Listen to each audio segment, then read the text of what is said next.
Salut à tous et bienvenue dans cette vidéo. Donc là on est à Bratislava pour la Polyglot Gathering. Donc je suis aujourd'hui avec Cécile de la chaîne Je Tente. Salut. Donc salut Cécile, je vais d'abord te laisser te présenter, donc nous dire ce que tu fais sur ta chaîne et après on va parler de ton parcours, des langues, de comment tu les apprends. D'accord, alors pas mal de choses. Donc je m'appelle Cécile, comme Pierre a dit. Ma chaîne, alors je l'ai lancée récemment parce que je suis une enthousiaste des langues et aussi des voyages. Et donc j'aimerais bien tout simplement donner des petits conseils aux autres qui veulent apprendre une langue étrangère, découvrir des pays différents, s'immerger un petit peu dans d'autres cultures et puis éviter les écueils ou les erreurs que moi j'ai peut-être fait. Donc si j'ai des petits trucs et des astuces que je peux passer et communiquer, ça me fait plaisir de le faire. Et autrement, pour ce qui est de mon parcours, alors j'ai un parcours un tout petit peu atypique, mais on va faire ça, on va la faire un petit peu rapide. Donc je suis de nationalité française, mais j'ai vécu dans différents pays européens, notamment 12 ans en Espagne, 6 ans en Slovaquie. J'ai aussi vécu en Angleterre, en Autriche et en Italie. Et autrement, j'ai voyagé le plus possible, un peu partout. On voyage jamais assez, enfin en tout cas c'est ce que je pense. Je suis pas trop sortie d'Europe, juste quelques voyages par-ci par-là, mais l'Europe je connais pas trop mal, surtout l'Europe du Sud. Ok, du coup on va sans doute parler pas mal de ça, d'apprendre les langues dans différents pays, parce que c'est vrai que c'est un sujet que j'aborde assez souvent, mais sous un autre angle. C'est parce que moi je pars souvent du mythe que j'ai envie de déconstruire, selon lequel la seule façon d'apprendre une langue, c'est de vivre dans le pays. Donc évidemment, ça aide, c'est une très bonne situation. Mais si tu peux me permettre de rebondir là-dessus. Mais voilà, je vais te laisser rebondir parce que je pense que tu vas dire des choses intéressantes avec lesquelles je vais être d'accord. Tout à fait. Alors, je rejoins Pierre là-dessus. En fait, il y a vraiment ce mythe, cette idée on parle pas bien anglais, par exemple. On n'a pas forcément eu de super prof à l'école ou, on n'a pas non plus fait des progrès immenses et on se dit je vais aller en Angleterre, je me plante sur place et puis comme ça on va un peu absorber comme si on était une éponge un petit peu la langue et en fait on peut être parfois déçu ou même très déçu et parce que c'est pas évident forcément, c'est pas parce qu'on est dans le pays qu'on va forcément se créer une bonne immersion. Ça dépend des gens qu'on fréquente, ça dépend de ce qu'on y fait. Et puis ça peut être aussi fatigant d'être entouré de gens natifs qui ont un niveau forcément bien plus élevé que le nôtre. Et le fossé en fait entre notre niveau à nous et le niveau qu'il y a autour de nous est tellement grand que en fait on s'améliore pas aussi vite parce qu'on a du mal en fait, on a du mal à comprendre.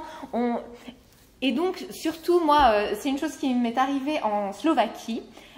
Donc je suis arrivée ici sans savoir un mot de slovaque et vraiment je le conseille pas parce que ayant eu d'autres expériences avant d'expatriation en ayant les bases d'une langue, mais le progrès est incroyable quand on sait déjà qu'on a un petit niveau A2, quelque chose comme ça, avant de partir dans le pays. Là, c'est formidable. Là, on peut vraiment faire des progrès, on peut commencer à parler avec les gens, avoir nos premières conversations, acquérir du vocabulaire, s'intégrer aussi, se faire des amis, etc. etc. Alors que quand on ne parle pas du tout et qu'on essaie de choper au vol quelques mots par-ci, par-là, c'est très laborieux et en fait, ça met beaucoup plus de temps, donc c'est pas vraiment efficace. En tout cas, c'est mon expérience. Je déconseille, sauf si on y arrive comme ça parce que la vie nous amène, d'aller dans un pays avec niveau 0 et se dire maintenant j'apprends la langue parce qu'en fait on va passer tellement de temps en phase de gestation avant de pouvoir faire des phrases vraiment intéressantes plutôt que juste bonjour, au revoir parce que les gens dans le pays vont attendre plus. Donc y aller quand même avec un petit niveau pour ensuite amorcer la pompe parce que sinon en fait on passe des mois comme ça à pas vraiment pouvoir parler. Et ça va être super démotivant, on est tout seul, etc. Exactement, mais c'est ça en fait. Et donc cette frustration qui s'accumule, ça décourage en fait. Et on n'a plus forcément envie de s'y mettre et de parler cette langue finalement. Parce que oui, on n'a pas accumulé des succès, c'est ça. Quand on a l'impression d'accumuler un petit peu des échecs ou d'avoir du mal au quotidien, au bout d'un moment, on en a marre. Et c'est comme ça qu'il y a des gens, par exemple ici à Bratislava concrètement, je connais des gens, ça fait 10 ans ou même 16 ans, il y en a un qui habite ici et il sait commander une bière au bar et c'est tout. Et pourtant, au début, il se disait, oui, je vais apprendre la langue. Mais comme quand on n'a aucun niveau, ça peut être vraiment frustrant, faut s'accrocher. Donc je recommande pas forcément l'immersion totale quand on ne sait rien du tout. Et puis aussi, il y a une chose, c'est que l'immersion totale, avant, elle existait vraiment, quoique avant, on se retrouvait aussi dans une communauté de langues. Mais maintenant, avec Internet, on est vraiment toujours relié, parce que par exemple, vous allez parler sur Facebook, sur votre téléphone à vos amis français. Souvent, on va bosser dans une grande boîte internationale. Par exemple, si vous bossez dans une boîte anglo-saxonne, eh bien, vous allez parler anglais avant la langue du pays. Si vous bossez dans, je ne sais pas quelle société de voiture où il y en a plein et où ils parlent français, vous allez parler français dans votre boulot avant de parler la langue. Et c'est pour ça que je suis toujours très prudent par rapport à cette affirmation selon laquelle le fait d'aller dans un pays, c'est le seul moyen de progresser. C'est un excellent moyen de progresser si on a la bonne configuration et qu'on s'en donne la peine, parce que forcément, vous allez être confronté à la vie courante, plus que dans une méthode. Mais voilà, c'est bien d'avoir un retour là-dessus pour montrer que c'est possible, que c'est un avantage, mais qu'il ne faut pas fantasmer cet avantage. C'est ça, tout à fait. Et puis, oui, et puis il y a aussi le revers de la médaille. Comme tu parlais d'Internet et qu'on reste en contact avec des gens de notre pays, mais il y a aussi cet aspect que pour avoir une immersion linguistique, aujourd'hui, on n'a plus vraiment besoin de voyager dans le pays. Alors ça peut être sympa pour pratiquer, etc. Mais on peut se créer une immersion chez nous. Et justement pour se préparer à ce voyage et en tirer un petit peu plus de fruits et de progrès. C'est ce que j'ai vu en partant au Japon il n'y a pas longtemps. Finalement, j'ai mis longtemps à y aller par rapport à ce que je voulais. Mais le fait finalement d'avoir retardé ça et d'avoir travaillé le japonais pendant ce temps, ça fait que j'ai pu finalement me faire plaisir assez vite. Recevoir les sempiternels, si vous êtes allé au Japon, vous connaissez sempiternels compliments des japonais sur le niveau japonais, parce que ça c'est un truc qu'on reçoit tout le temps. Et mais ça permet de se faire plaisir dans un premier temps, alors qu'il m'est déjà arrivé d'aller dans des pays où je parlais pas du tout la langue, et c'est un peu dommage parce qu'il faut repasser à l'anglais, donc on peut pas apprendre toutes les langues de tous les pays. J'aimerais bien, mais c'est pas possible physiquement. Mais et c'est vrai, et par rapport à ce que tu disais tout à l'heure et l'anglais, c'est que si on va dans une capitale ou une grande ville européenne ou même partout dans le monde, souvent il va y avoir une communauté d'expatriés, soit de notre pays, soit d'autres, et c'est très facile, en fait, c'est trop facile maintenant de se débrouiller juste avec l'anglais. Donc pour revenir à ce qu'on disait, ça ne garantit pas forcément le fait d'être dans le pays, qu'on va vraiment pratiquer la langue, surtout si c'est une langue minoritaire, surtout si les gens du pays ont l'habitude de tout de suite passer à l'anglais dès qu'ils entendent qu'on a un petit accent ou qu'on parle lentement. C'est pas évident. Oui, je me souviens, une fois j'avais parlé à quelqu'un qui était entré dans un relativement grand groupe de musique, un Français qui était entré dans un groupe norvégien. Et il disait j'avais entendu dire qu'il voulait quand même apprendre un peu la langue et se mêler quand même, y avoir un travail, parce qu'il avait du coup un travail sur place. Parce qu'il avait bien résumé, c'est parce que sinon on se retrouve au pub avec les expats français. Et c'est totalement ça. C'est ça. Et du coup, pour revenir sur ton parcours, par exemple, tu dis que tu as vécu en Espagne. Et quelle expérience as pu tirer de l'apprentissage finalement de l'espagnol en Espagne, si j'ai bien compris? En fait, donc j'avais déjà fait de l'espagnol comme LV2, donc au collège et au lycée. Et j'avais envie, j'aime bien voyager, un peu d'exotisme, etc. Et bon, à l'époque, l'Espagne, c'était pas mal, c'était la porte à côté, mais un autre pays quand même, une autre culture. Et donc, j'ai voulu faire mes études supérieures en Espagne. Donc, j'ai fait mes études, donc mon master, donc 5 années, bac plus 5, directement à l'université de Grenade. J'ai fait des études de lettres modernes hispaniques. Et donc, en fait, c'était un peu... oui, j'avais déjà des bases. Je parlais déjà pas mal, mais avec un bon vieil accent français quand même à la base, mais j'avais beaucoup de vocabulaire, etc. De par mes cours. En fait, j'ai eu une super prof au collège pendant les 2 premières années, et c'est vrai que quand on a des bonnes bases, après, c'est beaucoup plus facile de construire dessus. Et donc voilà, mais j'étais jeune et puis je me disais, de toute façon, si j'y arrive pas, je fais 1 an, je peux toujours rentrer en France, ce sera pas une année de perdu. Enfin voilà.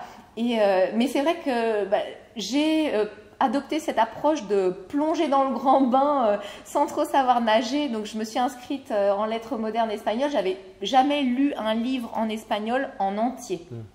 Premier cours, on avait une liste de lectures obligatoires. Bon, c'était comme ça pour chaque cours, mais je me souviens du premier. J'avais même du mal à noter le nom des titres des livres en question. Donc c'est vrai que... Et en fait, mais c'était fantastique parce que bon, j'avais quand même peut-être encore une plasticité de cerveau. Bah, c'est vrai que plus on vieillit... Après, c'est différent. On a d'autres capacités aussi, c'est différent. Mais c'est vrai que ça m'a permis vraiment d'avoir un bon accent, d'acquérir un bon accent, ce qui est de plus en plus difficile, je trouve, au fil du temps. Quoique, on peut travailler là-dessus. Mais c'est vrai que j'ai remarqué ça, qu'en Espagne, l'accent, j'ai réussi à rouler les R, enfin. Ouais, j'ai acquis l'accent assez rapidement, alors que plus tard... J'ai eu un petit peu plus de mal en slovaque, en allemand, mais bon, je m'y suis mis, j'ai fait ce qu'il faut et j'ai quand même acquis de bons accents, mais ça a été simple en fait. Et à part ça, bah oui, voilà, donc j'ai fait mes études et puis ça m'a bien plu. Ensuite, j'ai fait linguistique générale à l'université de Cadix avec une bourse.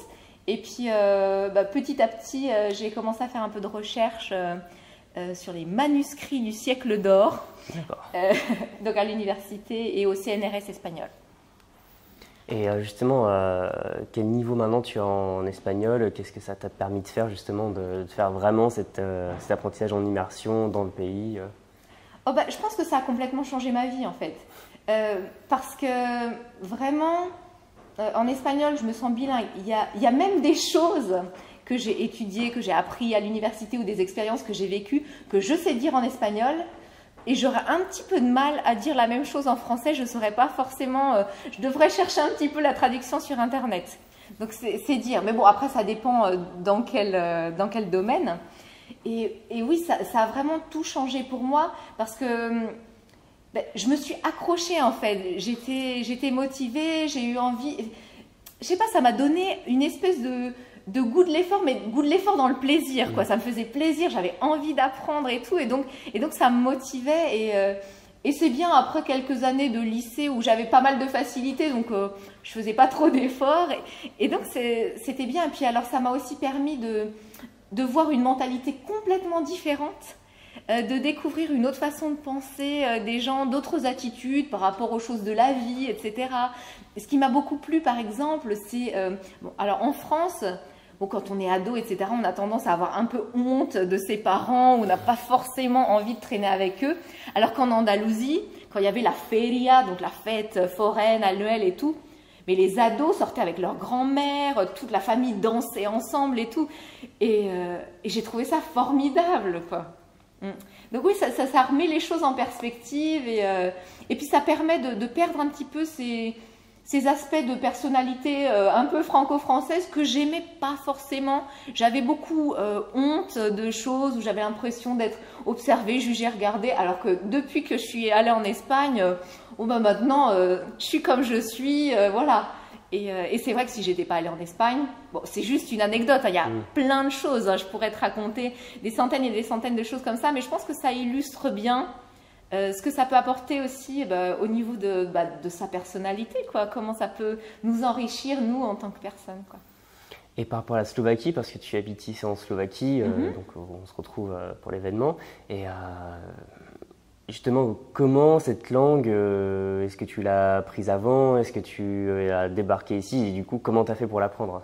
Encore une fois, en immersion. Alors, en fait, c'était au cours d'un long voyage, d'un voyage au long cours en solo. Donc, j'avais pas renouvelé mon contrat de chercheur au CNRS parce que je me disais, je suis jeune, j'ai envie de voyager, etc. Toujours cette soif d'aventure. Et donc, je me suis retrouvée, j'ai fait pas mal de trucs. Donc, le talon de la botte de l'Italie à vélo, j'ai fait du stop, etc. Et je me suis retrouvée en Slovaquie.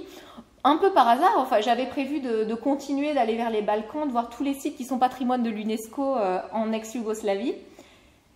Et donc, je suis arrivée un peu les mains dans les poches. C'était mon premier contact avec une langue slave. Donc, forcément, c'est différent.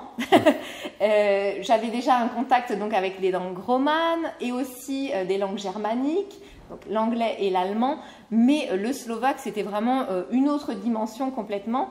Et comme je disais, je ne savais rien quand je suis arrivée. Et donc, les débuts ont été difficiles parce que j'étais pas venue pour rester à la base. Mais comme ça faisait longtemps que je voyageais, j'avais plus trop d'argent. En fait, j'ai rencontré quelqu'un qui connaissait quelqu'un et j'ai trouvé un poste à la faculté de pédagogie. Je donnais des cours de littérature hispano-américaine, etc.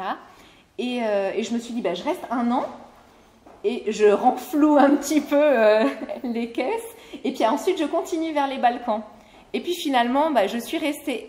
Et le fait aussi qu'au départ, j'ai pas forcément l'intention de rester ou d'avoir un contact prolongé avec le Slovaque ou ce pays, ça fait aussi qu'au départ, j'étais pas non plus super motivée pour m'y mettre très rapidement, faire des progrès. Alors, le fait que je vive dans le pays, évidemment, je veux pas être ce genre d'étrangers qui vivent dans le pays et qui ne parlent pas du tout la langue. Je trouve ça même un petit peu arrogant, comme si tous les gens du pays où on habite devaient parler soit notre langue, soit l'anglais. Je trouve ça un petit peu... comment on prendrait ça, en fait, quand... si c'était la même chose, un immigrant en France, s'il n'avait pas du tout envie d'apprendre le français et voulait communiquer qu'en anglais, par exemple, son intégration serait quand même difficile. Donc, j'ai quand même appris un petit peu les bases, mais... Et puis, en fait... j'ai fini par rencontrer quelqu'un et par me marier et j'ai pas fait mon tour de l'ex-Yougoslavie, enfin pas encore, hein. Et donc du coup là ça m'a donné un regain de motivation pour vraiment m'y mettre et donc je m'y suis mise toute seule, donc avec ma petite routine à moi. Donc le matin je faisais 10 minutes minimum avec un livre qui avait les réponses à la fin et un CD audio. Une fois par semaine j'allais voir une copine parce qu'il y a des trucs que je ne comprenais pas forcément dans le livre où j'avais mis une réponse, moi j'avais l'impression que ma réponse était bonne, forcément. Je regarde à la fin, non, c'est pas bon, et je ne comprenais pas vraiment pourquoi. Et donc je faisais des petites croix, et puis une fois par semaine, je demandais à cette copine, et pourquoi ci, et pourquoi ça. Elle était très sympa et patiente, et assez pédagogue quand même, et elle avait cette patience de m'expliquer la grammaire. Donc voilà, donc je faisais ça. Ensuite, je regardais des séries le soir quand j'étais fatiguée, que j'avais pas envie de... J'avais envie de rien faire, en fait. Je m'allongeais dans le canapé et je regardais une série slovaque. Et autrement, des échanges. J'ai fait des échanges 30 minutes en français, 30 minutes en slovaque, avec des gens sur Skype. Ou j'ai même pris des cours sur Italki aussi, d'1 heure, comme ça, pour pratiquer vraiment l'oral. Et voilà, et j'ai réussi, et j'ai pas trop d'accent en slovaque. D'ailleurs, les gens pensent que je suis slovaque quand je parle slovaque, donc c'est une fierté, parce que c'était franchement pas gagné au départ. Et pour finir, est-ce que tu as des projets en cours ou plus tard linguistiques? Toujours. J'adore les langues, hein, si vous n'aviez pas remarqué. Et oui, j'essaie d'avoir toujours des projets. En ce moment, je suis vraiment à fond sur le portugais du Portugal. Parce que, en fait, j'ai des allergies alimentaires, bref, et il y a un restaurant à Bratislava où je peux aller manger sans problème, et le cuisinier est portugais. Et donc j'ai essayé de reproduire un petit peu leurs recettes, mais quand je les fais à la maison, ça n'a pas du tout le même goût, j'ai pas je sais pas, j'arrive pas à manier les épices, et donc je lui disais ça, et il me dit, si tu apprends à parler portugais, je te montre mes recettes, je t'explique comment faire. Je lui ai dit chiche, et donc j'ai dit dans 3 mois, si je reviens en parlant portugais, tu dois m'apprendre une recette. Donc voilà, en fait, je me fais des petits challenges, mais c'est sympa, le cuisinier est sympa, et dans tous les cas, c'est un petit peu un prétexte en fait pour me mettre à une autre langue, mais de façon ludique. Donc voilà, pour l'instant le portugais, et puis je consolide évidemment toutes les langues que je parle déjà, notamment le slovaque. Parce que je suis au bon endroit pour continuer à apprendre. Super, et finalement, pour conclure cette vidéo, est-ce que tu aurais vraiment un conseil en or, un enseignement que tu as brûlant, que tu as envie de transmettre aux gens qui nous regardent? Oui, je pense que mon conseil, ce serait de ne pas se décourager en fait.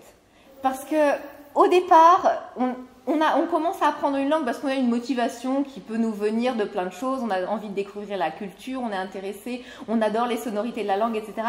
Mais cette motivation, au bout d'un moment, elle va un petit peu disparaître ou s'amenuiser, ça revient, ça s'en va. Et en fait, de ne pas se décourager, c'est ça le truc. C'est moi, par exemple, quand je commence quelque chose, apprendre une langue, par exemple le portugais ou n'importe quelle autre langue, je peux arrêter pendant un temps, mais j'y reviens toujours, je m'y remets toujours. C'est ça, c'est ne pas abandonner ou reprendre, ou si ça marche pas d'une façon, eh ben on arrête, on fait autre chose, on fait un break. Si on en a marre, je sais pas, d'un livre, par exemple, pour apprendre le slovaque, j'avais une méthode, un livre, enfin des manuels, une collection. Quand je suis arrivée au 3e niveau, en fait, c'est une lassitude du matériel en question, alors que bon, il est aussi bon que le premier livre, mais voilà. Bon, faut changer un petit peu pour pas se décourager, mais ce serait ça mon conseil, de continuer, et si on s'arrête, qu'on abandonne à un moment, de reprendre ensuite, et que vous allez y arriver. Forcément, c'est qu'une question de temps passé et de pratique, et ça va forcément vous mener quelque part. Super, bah, je pense qu'on a fait le tour. Donc, bah, je te remercie Cécile. Et donc, ta chaîne, c'est Je tente. Voilà, donc vous tout trouverez attaché. le lien dans la description. Et bah, je vous invite à vous y inscrire, à regarder les vidéos de Cécile. Et vous pouvez bien sûr vous inscrire à ma chaîne à moi, Le Monde des Langues, pour voir d'autres vidéos sur l'apprentissage des langues et certainement d'autres sur la Polyglot Gathering. J'ai pas encore décidé ce que je vais faire précisément. Mais en tout cas, on se revoit très bientôt. Bah, salut Cécile, et à bientôt à tous. Salut.